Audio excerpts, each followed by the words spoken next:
Ready start. अध्यक्ष महोदय, मंत्री महोदय ने जो बिल आज इस सदन के सामने प्रस्तुत किया है, मैं उसका पूर्ण रूप से समर्थन करता हूं। स्वतंत्रता प्राप्ति के पश्चात हमारा देश विश्व का सबसे बड़ा प्रजातंत्र बना।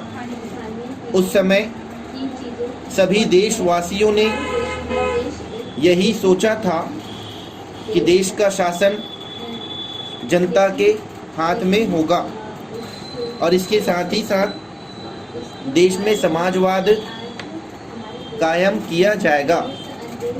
जनता को आशा थी कि देश में अब किसानों और मजदूरों का राज होगा।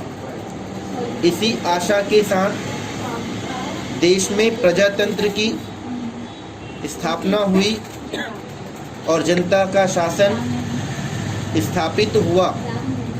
महोदय, मुझे दुख के साथ कहना पड़ता है कि स्वतंत्रता के इतने वर्षों के बाद भी आज हमारे देश में आम जनता को मूलभूत आवश्यकताएं उपलब्ध नहीं हो पा रही हैं।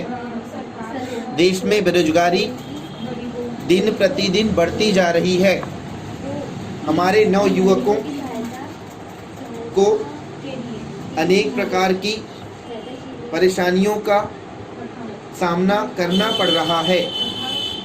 हमारे देश में ऐसे बहुत से गांव हैं जहां पर लोगों को पीने का पानी नहीं मिलता है।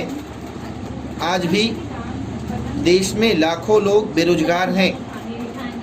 आज भी लाखों की संख्या में ऐसे किसान हैं जो गांवों में बसे हुए हैं और जिन्हें अपनी मेहनत का पूरा पैसा नहीं मिलता है।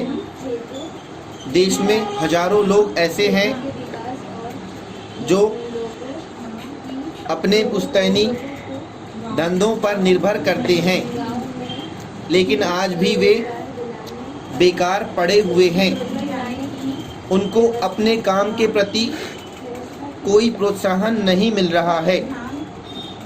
हमारे देश में विभिन्न योजनाएं बनती हैं, लेकिन इन समस्याओं के समाधान के लिए कोई कार्रवाई नहीं की जा रही है।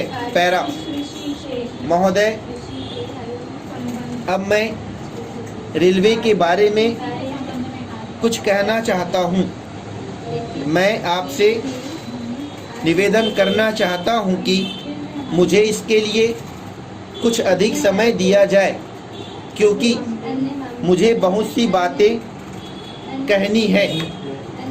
कुछ समय पूर्व रेलवे मंत्री जी ने जिन परिस्थितियों में अपना काम संभाला, वे बहुत ही कठिन परिस्थितियां थी। पिछली सरकार ने रेल की व्यवस्था को बहुत खराब कर दिया था।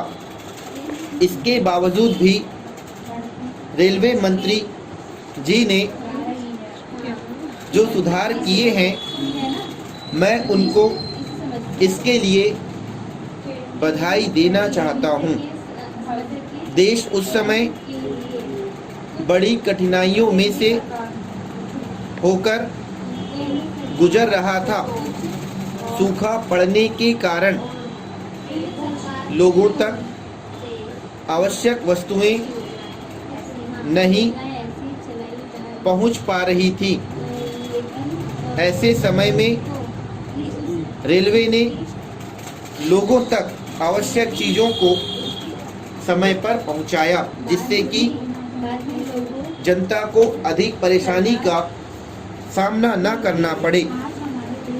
मैं यह भी बताना चाहता हूं कि देश के ऐसे क्षेत्रों में जहां पीने के पानी का बहुत अभाव था, वहाँ पर भी रेलों द्वारा पीने के पानी को पहुंचाकर लोगों को राहत पहुंचाई गई है।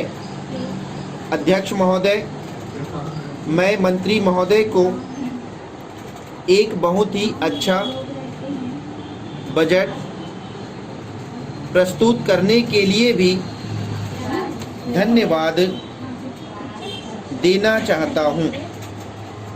यह एक आम जनता को राहत पहुंचाने वाला बजट है और इस बजट की सारे देश में प्रशंसा की गई है। मंत्री महोदय ने रेलवे में बढ़ते हुए भ्रष्टाचार को भी समाप्त करने के लिए आवश्यक कदम उठाए हैं। स्टॉप।